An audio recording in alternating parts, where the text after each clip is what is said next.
विदर्भातलं टुरिझम वाढावं या दृष्टिकोनातून राज्य शासन स्तरावर आणि MTDC स्तरावरती नक्कीच कामकाज सुरू झालेलं आहे.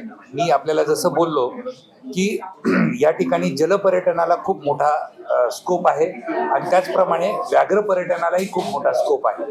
त्यामुळे ताडोबा येथे लीला ग्रुपला आम्ही नुकतीच 60 एकर जागा वाटप केलेली आहे आणि त्या ठिकाणी लीलाचा अतिशय अद्ययावत असा एक रिसॉर्ट येऊ घातलेला आहे आणि त्यामुळे जंगल पर्यटन, व्याघ्र पर्यटन याला निश्चित बढावा मिळेल. त्याचप्रमाणे चिखलदऱ्यामधील जे आमचे रिसॉर्ट्स आहेत त्याचं ऑपरेशन खाजगीकरणाद्वारे व्हावं यासाठीचाही आमचा प्रयोग सुरू झालेला आहे.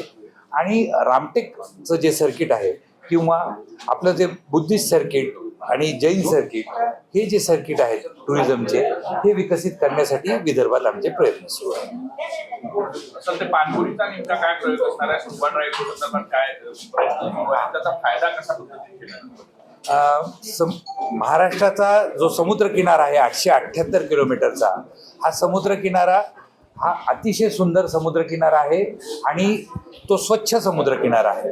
त्यामुळे सध्या जे गोव्याकडे जाणारे पर्यटक आहेत त्यातले बरेचसे पर्यटक हे महाराष्ट्राकडे नक्कीच येऊ शकतात. त्या दृष्टिकोनातून आम्ही हा पाणबुडी प्रकल्प आणलेला आहे, ज्यात इंडियन नेव्हीनी आम्हाला त्यांची सेवानिवृत्त झालेली जहाज दिलेली आहे. ती जहाज आम्ही सागर किनाऱ्यापासून साधारणपणे 7 नॉटिकल मैलवर 22 मीटर खोलीवर समुद्र स्थळावरती स्थापित केलेली आहे.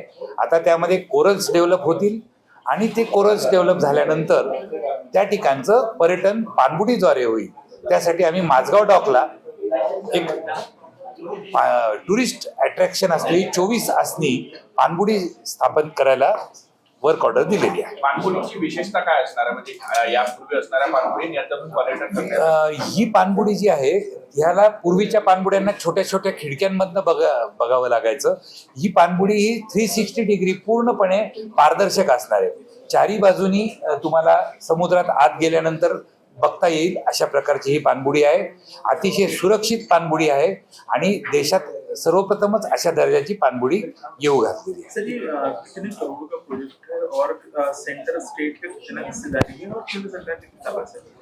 इसमें सेंट्रल गवर्नमेंट ने 46 करोड़ रुपीस हमें दिए हैं.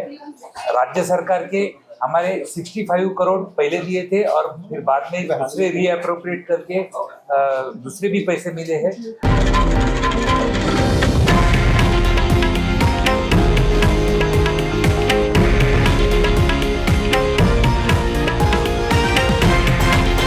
हे आहे देशातील नंबर 1 न्यूज नेटवर्क आणि आपण पाहत आहात TV9 मराठी, एकमेव.